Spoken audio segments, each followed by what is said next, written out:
네, 오늘장 랭킹5와 함께 하실 시간 지금부터 출발하도록 할게요. 자, 오늘 이 분위기 속에서는 어떠한 키워드에 주목해야 될까요? 랭킹별로 지금부터 살펴보도록 하겠습니다. 두 분과 함께 시간 만들어 갈 텐데요. IS 김태성 본부장, 이지스탁 이지은 대표 나와주셨습니다. 두 분 어서 오십시오. 네, 안녕하십니까. 자, 오늘 오후 화요일 하루 전과 많이 느낌이 다릅니다. 여기에 어떻게 우리는 전략의 방향을 가져가는 게 맞을까요? 지수 강합니다. 그리고 가장 강하게 이끌고 있는 키워드가 반도체죠. 여기서부터 시작하도록 하겠습니다. 자, 오늘 첫 번째 랭킹. 반도체로 선정을 했습니다. 삼전닉스 불기둥 세우고 있습니다. 어제의 하락이 기회로 느껴질 만큼 보다 강력한 흐름이 오늘 현재 구간 펼쳐지고 있는데요. 어떤 시각으로 봐야 될까요? 두 분의 의견 좀 골고루 여기에 대해서는 들어보도록 하죠. 자, 먼저 김태성 본부장님, 저희 전반적으로 강하게 움직이는 반도체 투톱 한번 지금 자리 봐주실까요? 어떤 성격으로 봐야 돼요? 이게 항상 그때는 못 잡고 기다리려고 했는데 이렇게 달려가 버립니다. 급락이 후에 매수세로 조금 더 기다려도 괜찮을까요? 아니면 어제 지나고 모든 게 진정되고 또 한 번 랠리에 또 한 번의 초입이라고 보실까요? 궁금합니다. 모든 불확실성이 완전하게 해소가 됐다라고 보긴 어렵지만 일단 우리가 시장을 대하는 마인드셋을 좀 다시 해볼 필요는 있지 않겠는가라는 생각이 듭니다. 그 이야기는 뭐냐면 저는 저 나름대로 최근 시장에 굉장히 많이 익숙해졌다라고 느꼈는데 막상 어제 하락 변동성, 오늘 상승 변동성을 느끼고 나서는 아직도 내 마인드가 과거 2,700포인트에서 3,000포인트에 머물러 있는구나라는 생각이 들더라고요. 많은 분들 비슷하실 거예요. 일단 매도 사이드카도 그렇고 매수 사이드카도 앞으로는 범위가 좀 넓어지지 않을까라는 저는 개인적인 생각이 들어요. 그만큼 우리나라 시장의 체질 자체가 변동성이 커져 있는 상황이라는 것을 좀 우리가 인지를 해볼 필요는 있을 것 같아요. 그동안에 삼성전자나 SK하이닉스는 시가총액 1위, 2위라고 하는 타이틀을 가지고 있다 보니 많이 움직인다라고 했었을 땐 삼성전자는 3%가 거의 맥스가 아니겠나? SK하이닉스가 5에서 7%가 맥스가 아니겠나라고 나름의 저는 기준을 좀 세웠었다가 그것들이 이제는 바뀌어야 될 때라는 것들이 좀 느껴지는 요즘인 것 같습니다. 그래서 함부로 저점을 예단할 수도 없고 고점을 예단할 수는 없지만 일단 삼성전자와 SK하이닉스를 비롯해서 반도체 IT는 포트 내에 일정 비중은 지금 가지고 있지 않다면 포모 현상에 시달릴 수밖에 없고 이게 수익이냐 수익이 아니냐 물론 수익인 게 중요하겠지만 그렇지 못하다 하더라도 추후에 운신의 폭을 좀 생각을 해봤었을 땐 저는 반도체 IT는 가지고 있어야 된다라고 보여집니다. 대신 삼성전자, SK하이닉스 지금 어느 누구에게 물어봐도 기업은 굉장히 좋다고 이야기할 수밖에 없고 주가의 상승 가능성도 높다고 이야기할 수밖에 없지만 현재 시점에서 가격에 대한 저항이 있으신 분들 같은 경우에는 반대로 역설적으로 소부장주들 중에 지금 삼성전자, SK하이닉스를 따라서 올라갈 만한 종목군들 많거든요. 오늘 제가 탑픽으로 가지고 온 것도 그 부분을 좀 중점적으로 고민을 해서 가지고 온 거고요. 그래서 뭐 기회가 없다고 조급해하실 필요는 없는 것 같아요. 찾아보면 기회가 있는 것도 여전히 남아있다. 이렇게 설명드리도록 하겠습니다.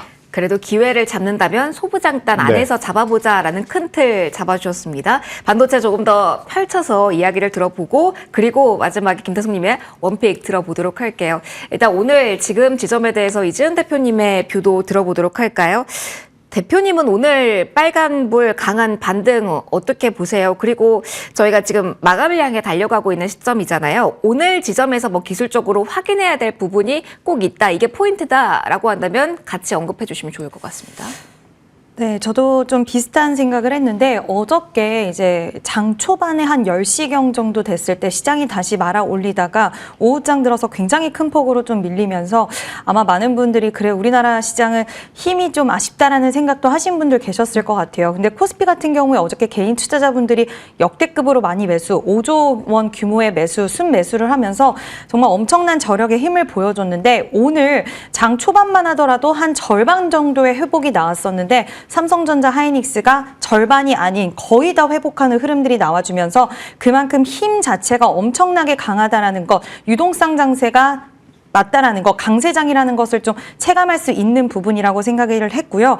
여러 가지 뭐 요인들이 있긴 하겠지만 JP모건에서 코스피 목표치를 6,000에서 최대 7,500으로 상향 조정을 했습니다. 근데 거기에서 제시한 섹터들이 반도체를 중심으로 해서 전력기기, 조선 방산에 대한 부분들 그리고 지주사까지 좀 언급을 했는데 오늘 그 종목들 특히 성장하면서 지금 숫자로도 잘 찍히는 종목군들이 어저께 하락분을 그대로 만회하는 모습들이 좀 나타나고 있고요. 또 JP모건뿐만 아니라 모건 스탠리에서도 2027년 세계에서 가장 많이 돈을 버는 기업을 삼성전자를 콕 집어서 언급을 했습니다. 그래서 정말 반도체는 훼손될 수 있는 게 없는 것 같아요. 네. 지금에서는 스토리적인 부분이 앞으로도 돈을 너무 잘 벌 거고, 그리고 이익 추정치도 계속해서 상향 조정이 되는 국면이기 때문에 지금 오늘로서는 이 흐름이 장 막판까지, 그러니까 마감까지 이어지는지 여부가 가장 중요한 포인트가 되지 않을까라고 생각을 하고 있고요. 오늘 삼성전자 같은 경우에도 지금 막판까지는 봐야겠지만 네. 외국인의 수급이 오랜만에 다시 또 유입되는 맞아요. 모습이 나타나고 있어서 이 수급이 장 막판까지 이어지는지에 대한 여부도 좀 중요하게 체크해 보셔야 되지 않을까라는 의견 드려보도록 하겠습니다. 대표님, 그럼 외국계 쪽에서 나온 코멘트에 지금 시장 주목하고 있다라는 점을 강조해 주셨는데, 이거 매번 자리에서 질문을 드리지만 어떤 질문 드릴지 아실 것 같습니다. 어렵죠. 알아요. 근데 많은 분들이 지금이라도 탑2를 공략해도 되나, 이게 가장 궁금하실 것 같아요. 앞서 JP모건 이야기해 주셨는데 지수는 그렇게 상향, 그리고 반도체 투톱은 지금 사도 40%, 50% 추가 상승 여력 있다라고 이야기를 했잖아요. 그동안 HBM 주력으로 이야기했다면 요즘 낸드까지 이야기 많이 나오잖아요. 고려해 본다면 지금이라도 매수 고려해야 될까요? 사실 지금 구간에서 손이 나가시는 분들 많이는 안 계실 맞아요. 거예요. 맞긴 해요. 그렇지만 내가 정말 좀 더 긴 시계열로 좀 볼 생각이 있다라고 생각하시는 분들은 저는 분할 매수 관점으로는 가능하지 않을까라고 생각을 하고 있고요. 그 이유는 방금 말씀하신 것처럼 낸드에 대한 이야기가 요즘에는 굉장히 좀 스토리가 좀 강화가 되고 있는데, 낸드가 예전에는 좀 아픈 손가락이다라는 이야기가 있었지만 지금은 AI에서 지금 학습에서 추론으로 넘어가는 과정 속에서 낸드에 대한 수요가 굉장히 급증을 하고 있고, 수요와 공급에 대한 불균형이 낸드 쪽에서도 강하게 일어나면서 이런 기조 자체는 저는 당분간 2026년에서 지금 사이클 자체가 7년을 넘었을 수도 있다라는 이야기가 나오는 만큼 추후에 물론 조정에 대한 부분들을 염두해 둬야 되기 때문에 분할 매수 관점을 말씀을 드렸지만 저는 추가 시세는 충분히 가능하지 않을까라는 생각이 들어서 이거는 성향에 따라서 선택의 문제이긴 하지만 추가 상방이 열려있다라고 생각을 한다면 분할 매수 관점으로도 대응할 수 있지 않을까라는 의견 드려보도록 하겠습니다. 알겠습니다. 분할 매수 관점 어려운 말이지만 교과서적이라도 지금은 이렇게라도 접근을 해야 된다라는 이야기 해주신 겁니다. 그럼 대표님 짧게만요. 지금 낸드 중요하게 부각되고 있다라는 점 언급을 해주셨는데, 오늘 언드복의 소부장단에서 강한 종목들이 저희가 이전에 CXL로 묶어서 봤던 종목들입니다. 낸드와 연결고리 지어서 이 상승 흐름을 해석해도 되는 걸까요?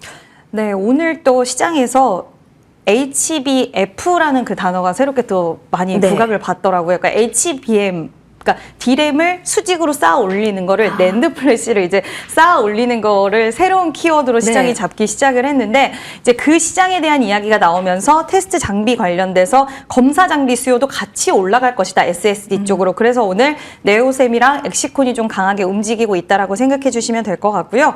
그래서 결국에는 물론 이 종목군들이 뭐 CXL 관련주 이렇게 해가지고 시장에서 엮여 있었지만 지금 같은 경우에는 이제 검사 장비에 대한 SSD 수요에 대한 부분으로 오늘 좀 부각도는 올라갔다. 그래서 여러 가지 사실 재료가 엮일 수 있는 부분들은 소부장 안에서 계속 돌아가면서, 낸드 같은 경우에는 뭐 지금 증착 장비에 대한 중요도도 이야기 나오면서 원익 IPS와 테스도 좀 상승세를 이어갔던 만큼 이 안에서 순환매는 지속적으로 좀 이어지지 않을까라고 보고 있습니다.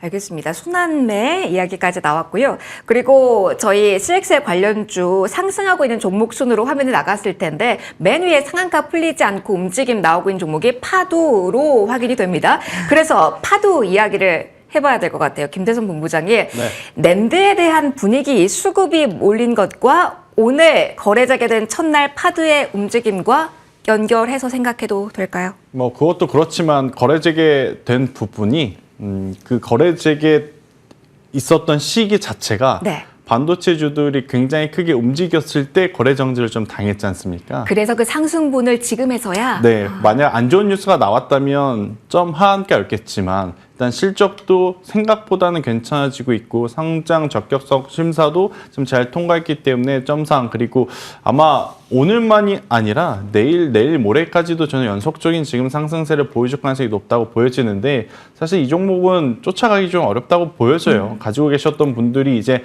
한시름 놓는 거지 이걸 전략적으로 공략한다 이건 현실적으로 저는 어려운 부분들이 있기 때문에 가는 건 가는 거대로 그냥 놓아주는 것도 지금은 필요하다라는 의견 드리겠습니다.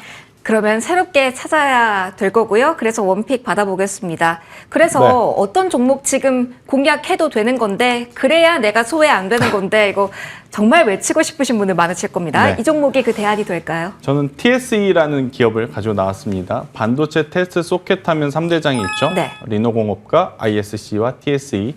누가 좋고 나쁘고 1등, 2등, 3등 순위를 굳이 나눌 필요는 없을 것 같고요. 어떤 기준으로 종목을 선정하느냐에 따라서 누구는 리노공업을, 어떤 분들은 ISC를, 그리고 저는 이제 TSE를 이제 선택을 하는 건데 제 기준으로 봤을 땐 지금 테스트 기업들이 각각 그 점유하고 있는 전문 분야가 다 다릅니다. 근데 지금 시장 자체가 레거시와 낸드잖아요. 우리가 계속 낸드 이야기를 하고 있는 상황이라 그 누구보다 레거시와 낸드 쪽의 프로브 카드에 대한 수요가 늘어나게 되면 가장 먼저 수혜를 받을 수 있는 기업이 바로 TSE라고 좀 보시면 될 것 같거든요. 미국 시장에서도 말도 많지만 탈도 많고 할 때 샌디스크가 어제 상승을 했기 때문에 우리나라 기술주들이 이렇게 좋은 모습을 보였다고 생각이 들어요. 그러면 D램의 발전된 모습이 HBM, 낸드가 발전된 모습이 ESSD, 이거를 또 층으로 높게 쌓은 게 앞서 지은 대표님이 이야기하신 HBF, 요 연결고리가 계속 지금 돌아가는 순환이라고 하면 저는 HBM이 지난 1년에서 1년 반 동안 움직인 것처럼 낸드 쪽도 뭐 HBM이 그랬기 때문에 낸드도 그래야 된다는 건 아니지만 저는 충분히 따라 올라갈 만한 요소는 아직 많이 열려 있다. 이렇게 좀 보여지기에 TSE는 현재 구간에서 손절가 75,000원이라는 가격대를 잡고 10만 원이라고 하는 목표가를 잡으면 저는 일단은 괜찮은 수익을 낼 수 있지 않을까라는 생각을 하고 있고요. 만약에 이제 10만 원이라고 하는 의미 있는 가격대가 돌파를 하게 되면 저는 추세가 꺾이기 전까지 계속 들고 가는 게 필요할 수 있겠다.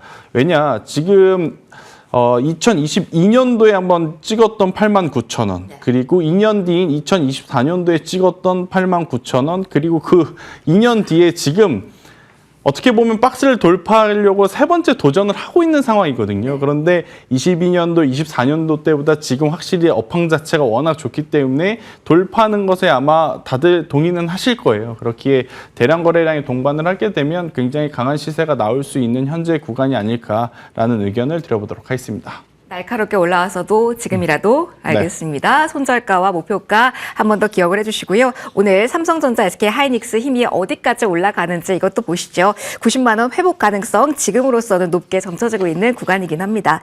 자, 넘어가도록 하죠. 일단 우주항공도 오늘 빛나고 있죠. 연속성 궁금합니다. 자, 우주항공 묶어서 볼 텐데요. 스페이스X발 모멘텀을 어떤 시선으로 지금 이 구간에는 정리하는 게 맞을까요? 관련주 계속 주시해도 될까요? 자, 이재은 대표님과 이야기 해보겠습니다. 미래에셋 벤처투자가 상한가 진입, 그리고 지금은 풀리긴 했어요. LK 상향이 지금도 상한가긴 하지만 사실 미래에셋 벤처투자 중심으로 본다면 약간의 탄력 둔화를 우려해야 되나요? 아니면 전반적으로 이 섹터의 강한 수급은 이어진다. 모멘텀 그 자료 자체의 무게감 강하다라고 볼 수 있을까요? 저는 좀 지속성이 더 가지 않을까라고 생각을 하고 있는데요.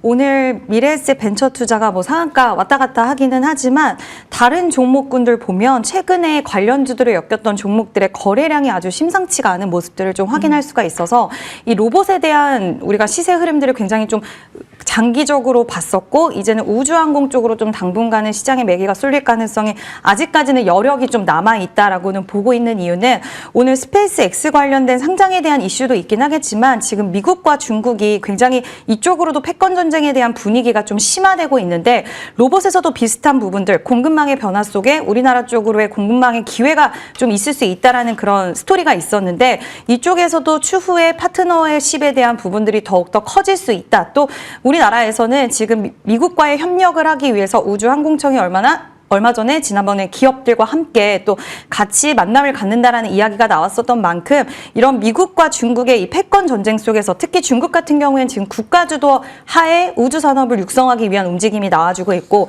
미국 같은 경우에는 민간주도 하에 지금 우주항공 산업을 더욱더 확장시키기 위한 노력들이 나와주고 있기 때문에 특히 미국에서는 기회가 더 많이 열릴 수 있다는 것을 생각을 했을 때는 시장에서의 이런 심리 자체가 좀 기대감으로 변화하는 모습들이 이어질 수 있다라고 보고 있고요. 오늘 전체적으로 뭐 나노팀이라든지 이녹스 첨단 소재 이런 종목군들이 최근의 흐름들을 보면 거래량들이 상당히 많이 실린 상승세를 이어가고 있다. 그리고 추세 자체가 쉽게 꺾이지 않는다라는 걸 봤을 때는 이 안에서도 순환매가 계속적으로 일어날 수 있다. 아르테미스 관련된 일정이라든지 뭐 블루 오리진 쪽에서도 올해 일정들이 계속 있는 만큼 우주항공 관련된 종목군들은 지속적인 관심이 좀 필요하지 않을까라고 보고 있습니다. 우주항공에 대해서는 지속적인 관심 가져보자라는 이야기해 주셨습니다. 그러면 특히 더 강한 대형주 잡고 이야기 조금 더 풀어가 보도록 할게요. 김태성 본부장의 한화 시스템도 이야기를 해볼까요? 오늘 유독 강하게 움직입니다. 굳이 뉴스를 찾아본다면 스페이스X와 xAI의 합병 완료됐기 때문에 뭔가 IT적인 성격이 부각되는 걸까요? 아니면은 그룹주 내에서 특별히 부각될 만한 요인이 있는지 궁금해요. 오후에 훨씬 더 강해져서 이건 어떻게 봐야 되는 걸까요? 지금 다른 종목군들 대비 덜 올랐다고 판단을 하는 것도 있을 것 같아요. 저도 이제 코너 들어오기 전에 하나 시스템이 이제 왜 올랐는지 계속 찾아봤는데 특별하게 이유는 좀 없어 보이는 상황이라서 하나 시스템의 이제 상승 요인으로 예측을 좀 해보면 네. 아무래도 이제 상대적으로 하나 에어로스페이스보다는 이 변동성이 좀 크기 때문에 하나 에어로스페이스는 방산이 좀 기운이 강하다면 하나 시스템 같은 경우에는 다시 또 우주항공 쪽으로 변동성이 커질 수 있는 요소가 있어서 이쪽을 바라보는 것도 괜찮다라고 보여집니다. 대신 오늘의 만약 상승 요인이 스페이스X와 xAI의 합병 때문이라고 하면 저는 고민을 좀 해볼 필요는 있을 것 같아요. 그들의 가치가 커지는 것은 맞지만 실제로 그들의 가치가 커짐으로 인해서 우리나라 기업들 중에 수혜를 받는 기업들이 있는 것들은 체크를 해야 되겠죠. 하지만 그들과 연관성이 없는데 단순히 우주항공 테마에 섞여 있다 그래서 올라오는 쪽들은 경계는 좀 해야 될 것 같아요. 나름 뭐 본인들만의 자생할 수 있는 사업 구조를 가지고 있는 세트레가이, 인텔리안 테크 이러한 기업들은 괜찮지만 그렇지 않은 기업들은 테마적으로 지금 묶였다고 이야기할 수밖에 없거든요. 그런데 실제 HVM, 스피어처럼 직접적인 연결고리가 있거나 미래에셋처럼 직접적으로 뭐 투자를 했거나 이런 기업들은 명분이 되지만 그렇지 않은 그 외의 기업들 같은 경우에는 그들이 3%, 5% 조정받을 때 오늘 상승한 거 다 반납할 수도 있다는 것을 감안을 하고 종목 선택을 조금 더 신중하게 하실 필요는 있지 않겠는가라는 의견을 드려보도록 하겠습니다. 알겠습니다. 좀 까다롭긴 하지만 잘 타이밍만 맞으면 좀 기대감도 큰 구간이 여기일 것 같아요. 그래서 AS 겸해서 세트레가이 이야기로 넘어가 볼까요? 오늘 여기가 윗꼬리가 달리긴 해서 이런 종목들이 오늘 우주항공 안에서 장중을 보면 꽤 많긴 합니다. 저희 목표가는 이미 달성을 했고 지난달에 제시 이후에 10만 원 선은 저 밑에 있긴 합니다. 근데 그때 스페이스X와 직접적인 연결고리가 어떤 종목도 괜찮다라는 아이디어로 저희가 접근했던 쪽이 세트레가이거든요. 이쪽은 다시 한번 목표가를 높이고 접근 구간을 잡는다면 또 한 번 공략도 가능할지도 궁금해요. 그러니까 세트레가이가 어디 울타리 안에 있냐면 하나 에어로스페이스 울타리 안에 있는 기업입니다. 지분을 좀 가지고 그렇죠. 있죠. 그렇기 때문에 지금 하나 시스템, 세트레가이, 하나 에어로스페이스 사실 다 한 가족이라고 좀 보시면 될 것 같아요. 그런 상황 속에 세트레가이는 뭐 1월 달만 하더라도, 그러니까 1월 달 기준으로 진짜 5만 원 초반이었던 가격대에서 어느새 지금 20만 원을 넘어가 버린 상황이라서 지금 구간에서 차익 매도 물량이 나온다고 해도 이상하지 않다라고 보여지고 있고요. 대신에 이제 세트레가이의 장점은 스스로 매출을 내고 있다는 것에 포커스를 맞춰야 될 것 같고 그렇다면 전 조정이 나왔을 때는 충분히 다시 한번 매수를 해봐도 괜찮다. 오늘의 윗꼬리는 오히려 하나 시스템으로 우르르 좀 몰려가는 수급 때문에 나온 것일 수도 있겠다라는 의견을 드려보도록 하겠습니다. 이 안에서의 수급이 중요하다. 네. 두 분 모두 포인트 여기에 좀 두고 계시네요. 참고를 좀 해보시고요. 저희 다음으로 넘어갈 텐데 한 종목은 끌고 갈 겁니다. 미래에셋 증권 끌고 세 번째 증권주 이야기를 해볼 겁니다. 신고가, 머스크 효과, 그러니까 스페이스X 관련주, 지분 투자 여기에서 아이디어를 찾아야 될까요? 업종별로 지금 나열된 차트들을 보면은 증권 업종의 상승폭이 가장 놀랍습니다. 13%까지 업종 상승률이 나오고 있는데요. 어떻게 봐야 될까요? 이지은 대표님, 미래에셋 증권. 앞서 우주항공에서도 저희가 깊이 있게 이야기를 할 수도 있었지만 여기서 하려고 넘어왔습니다. 이 모멘텀으로 봐야 돼요? 아니면 증권만 보더라도 매력도 있다라고 생각하고 공략 포인트 잡아야 될까요?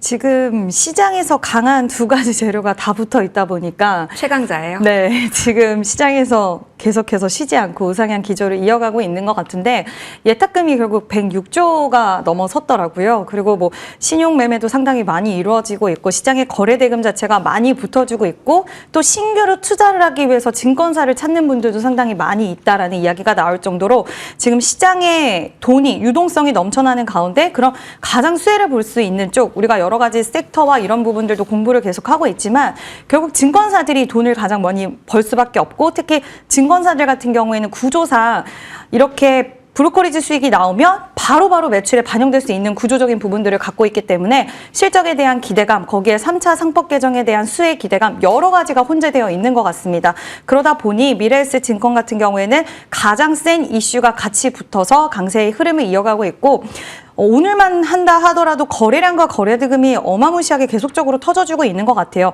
저 추가 시세는 충분히 열려있지 않을까라고 보고 있고 원래도 미래에셋 증권은 키움증권과 함께 브로커리지 수익 1, 2위를 다투던 그런 기업이었기 때문에 지금 시장 이런 화랑에 또 수혜를 볼 수 있는 구조까지도 본다면 충분히 저는 보유하신 분들은 이왕 한번 갖고 계셨던 거 추가 탄력 더 노려보셔도 좋지 않을까라는 의견 드려보도록 하겠습니다. 여기서 더 궁금한 건 안 가지고 계신 분들의 전략일 것 같아요. 증시 강하다. 그러니까 미래에셋증권 매력도 이렇게 이재은 대표님 이야기를 해주셨는데 증시 이끄는 게 뭐 삼성전자, SK 하이닉스였고 또 한 축이 증권주라고 본다면 어느 쪽이 그래도 지금 구간에 접근할 만하다? 매력도 있다고 보실까요? 증권주가 더 매력 있지 않을까라고 그 보고 중에서도 있어요. 미래에셋. 미래에셋 증권이 사실 추가 탄력은 가능해 보이겠지만 이게 야수의 심장을 갖고 계신 분들은 가능할 수 있어요. 근데 야수의 심장 아니면요? 네, 아니시면은 차라리 저는 비슷한 라인에서 볼 수 있는 뭐 키움증권이라던가 지금 하나투자증권도 오늘 좀 많이 올라오는 부분들이 있는데 키 맞추기 형식으로 추가 상승은 어느 정도 나와줄 수 있다라는 생각이 들어서 이쪽으로의 공략도 가능하지 않을까라는 의견 드려보도록 하겠습니다. 알겠습니다.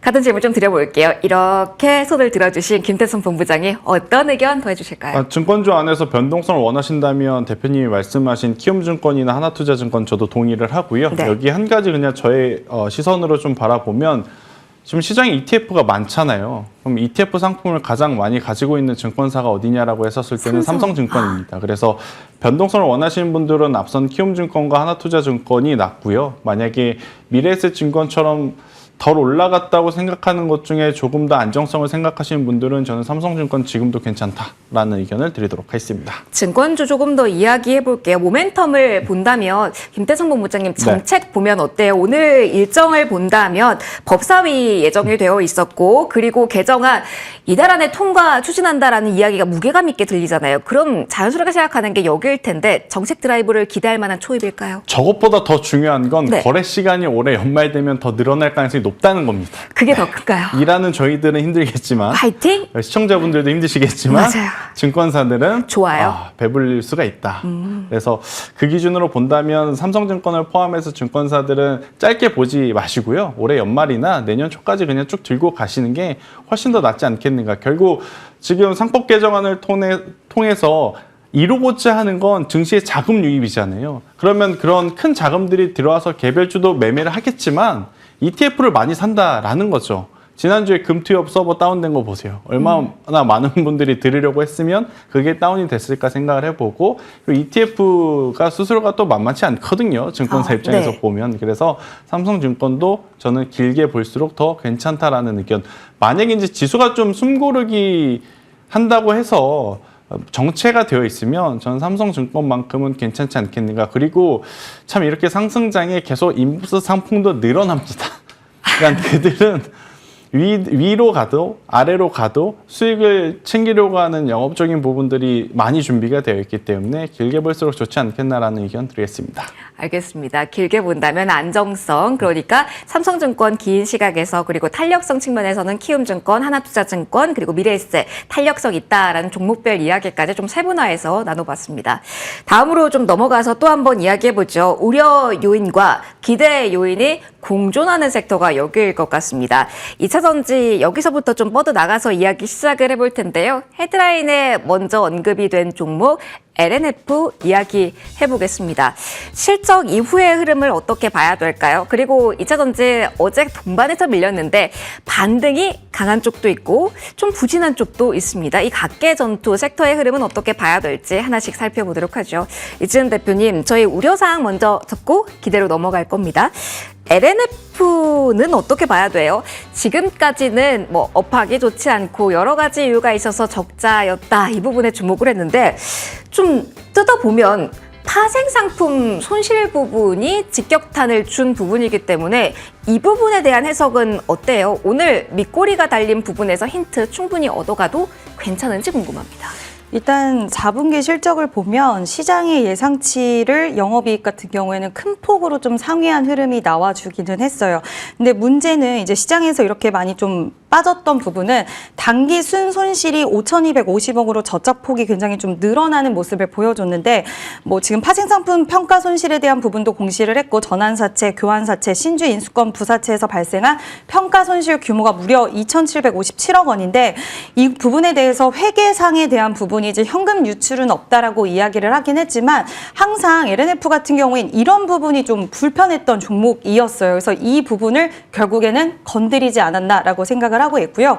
LFP 관련된 부분들도 굉장히 순항을 하고 있고 지금 여러 가지 뭐 수익성 회복에 대한 부분들도 기대가 된다라는 이런 대표의 발언들이 있었지만 아랫꼬리가 달렸지만 쉽게 회복되지 못하는 흐름은 항상 이런 부분들 그동안 재무제표상에 이런 문제됐던 부분들이 이번에도 여실히 드러났던 부분에 있어서 이제 투자자들의 심리를 좀 불편하게 만들지 않았나. 그래서 2차전지 안에서도 만약에 선택지에 대한 부분들이 있다라고 한다면 이 부분에 있어서는 만약 내가 2차전지 내에서 투자를 단행한다라고 했을 땐 오히려 수급적인 요인들이 좀 이동할 수 있는 부분들로도 적용이 되지 않았나 개인적으로는 이렇게 생각은 하고 있는데 저는 보유하고 계신 분들은 LNF 같은 경우에는 아랫꼬리가 달리면서 오늘 반등세도 나와주고 있고 물론 오늘의 하락이 시장이 올라오기 때문에 더욱더 마음이 상당히 좀 안 좋으시긴 하겠지만 비중이 크지 않는다라고 한다면 저는 현금 유출에 대한 부분은 딱히 없는 부분들로 봤을 때는 보유하고 계셔도 되지 않을까라는 의견 드려보도록 하겠습니다.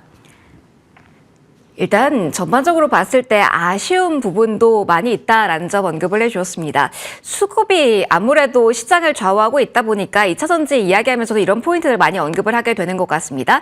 최근 구간에서 삼성전자가 고점을 높이면서 지수의 탄력도 강해지고 있습니다. 그래서 기존에 소외됐던 부분은 더 소외되는 걸까요? 한번 살펴보겠습니다. 삼성전자가 뚫어냅니다. 9% 이상 오르고 있고요. 16만 4천 원 선에서 지금 등락 흐름 나타나고 있고요. 호가창 보다 더 분주하게 움직임 나타나고 있습니다. 지수 역시 고점 부근이고요. 5.76%까지 상승 동력을 지금 실현하고 있습니다. 5,234선에서 코스피 지수의 움직임도 나타나고 있습니다. 더욱더 쏠림 현상이 강화되는 걸까요? 2차전지 이야기하고 있었지만 수급 측면에서 한번 이야기 들어보도록 하겠습니다. 9%라서요. 김태준 본부장님. 소외되고 갈 수 있는 룸은 2차전지가 그리고 앞서 봤던 다른 이슈들의 탄력이 오후에 강화되지 않는 이유가 여기에서 기인하는 걸까요? 삼성 수급의 집중도가 더욱더 높아진다는 점과 시소 이렇게 저희는 계속 볼 수밖에 없는지 한번 의견 부탁드릴게요. 오전만 하더라도 선물에서의 외국인 매수세가 그러니까 주간장 9시부터 12시까지만 하더라도 만 계약이 안 넘었거든요. 네. 그래서 이제 저는 어떤 생각을 했냐면 보통 원웨이 장세가 나오려면 그러니까 지수가 전강 후 강이 되려면 오전 10시 전에 만 계약이 넘어가야 된다라고 저는 저 나름의 기준을 항상 체크를 해둬요. 그런데 오늘 같은 경우에는 11시 반 12시까지만 하더라도 6천 계약밖에 안 됐는데 지금 갑작스럽게 보니까 벌써 네. 15,000계약 이상 넘어갔어요. 이렇게 되면 개인 투자자분들의 자금만 들어온 것이 아니라 드디어 기다렸던 외국인들의 자금까지 들어온 상황이라 일단은 추가적인 상승세를 저는 노려봐도 괜찮지 않겠는가. 하지만 이제 한 가지 이제 고민은 SK하이닉스가 여기서 이제 따라온다고 했었을 때 100만 원 달성 이유가 굉장히 큰 변동성을 한번 맞이할 수 있는 요소가 되지 않을까라는 생각이 들어서 그러니까 삼성전자 오늘 9%, SK하이닉스 뭐 8% 올라가는 거 보지 마시고요. 제가 앞서 드렸던 종목을 하루빨리 체크를 해보시는 게 저는 더 나은 선택일 수 있겠다. 이거 좀 살까 말까 고민을 하면 내일도 고민해야 되고 내일 모레도 고민해야 되니까 차라리 한번 베팅을 소부장 쪽에서 따라갈 수 있다고 보고 하는 것도 나쁘지 않다라는 의견 드리겠습니다. TSA 말씀해 주셨는데 계속 소부장단에서의 흐름까지 형님들 보니까 무섭다라는 점도 이야기해 주셨어요. 공감 많이 가실 겁니다. 저희 2차 전지에서 잠시 수급 쏠리는 삼성전자까지 좀 살펴봤고요. 그러면 로봇도 한번 볼게요. 로봇 ETF에 대해서 자금만이 몰리고 있다. 그러면서 우주항공과 함께 신성장 동력 그리고 또 하나의 시장 포인트가 로봇의 연속성이었는데요. 지금 이 구간에서도 추가적인 탄력을 기대할 수 있을까요? 우르르 내리는 건 아니지만 그 안에서 옥석 가리기 그래서 더욱더 까다로워진 로봇입니다. 이지은 대표님, 오늘 로봇 자체의 흐름은 어떻게 보세요? 아지넥스텍 실적이 괜찮게 나왔지만 윗꼬리가 좀 달리고 있고 그래서 조금 물음표실 것 같아요. 로봇에 대한 탄력성 역시 기관 자금 ETF 믿고 계속 끌고 가도 될까요? 로봇은 아마 좀 한 차례 옥석 가리기가 좀 있지 않을까라고 개인적으로는 생각을 하고는 있어요.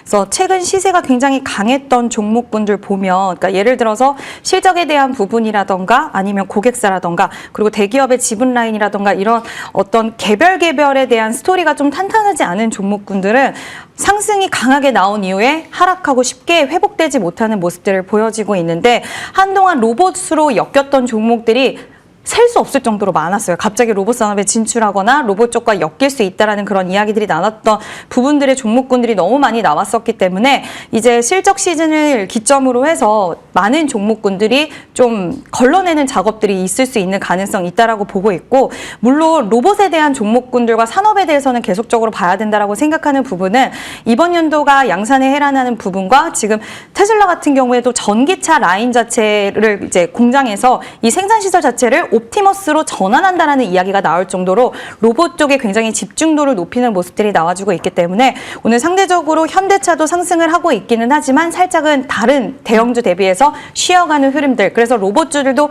살짝은 쉬어가는 흐름이 있기는 하지만 항상 말씀드렸던 뭐 레인보우 로보틱스라던가 유일 로보틱스라던가 이런 대기업의 지분 투자 라인이 명확하게 있는 기업들, 그리고 자동차 부품 쪽에서 이제 로봇 쪽으로의 전환을 하면서 같이 양산 시설을 보유하고 있으면서 대규모로 부품을 양산할 수 있는 능력을 갖고 있는 기업들이라든지, 그리고 현대차와의 협력 구조를 갖고 있는 중소형 기업들, 이런 기업들은 좀 가려서 계속적으로 저는 중장기적으로 공급망 재편 속에서도 쇠를 받을 수 있는 부분들도 있기 때문에 충분히 보셔도 된다라는 의견 드려보도록 하겠습니다. 저희 로봇에 대한 의견까지 들어봤습니다. 어제는 시장 많이 출렁거리다 보니까 경계감 위주로 이야기를 했는데 오늘은 확인할 부분 강력한 트리거 요인들을 좀 많이 이야기했죠. 그런데 여기 마지막에서는 우려 요인도 한번 체크해 보려고 합니다.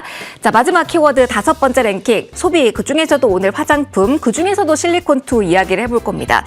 빠졌을 때 특수, 춘절 이야기 나오면서 기대할 수 있을까요? 이 악재성 구간을 어떻게 지나가면 좋을지 궁금하실 겁니다. 김태성 본부장님, 실리콘2가 장 초반부터 두 자릿대 하락입니다. 어떤 요인으로 하락하는지 파악을 좀 명확하게 해야지 대응법이 나올 것 같거든요. 회복 거의 안 되고 있는 이 구간, 실리콘2 어떻게 지금 봐야 되는지 먼저 질문 드려봅니다.